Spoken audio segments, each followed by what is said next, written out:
Hello বন্ধুরা, good নুন। এই যে আমার মেয়ে চিংড়ি মাছ নিয়ে এসেছে। আমি এবার চিংড়ি মাছের মালাইকারি করব। মাছটা ধুয়ে এই যে হলুদ নুন মাখিয়ে রেখে দিচ্ছি। এবার আমি চিংড়ি মাছের মালাইকারি করব।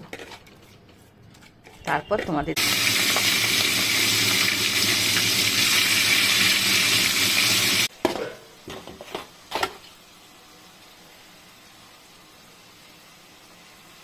আর এদিকে পেঁয়াজ লাল করে ভেজে নিচ্ছি। এই যে দুধ দিয়ে দিলাম সম্পূর্ণ।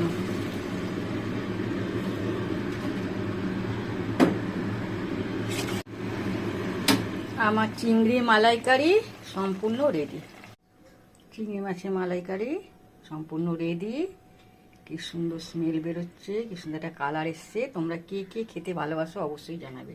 টাটা, রাখি, পরে কথা হবে।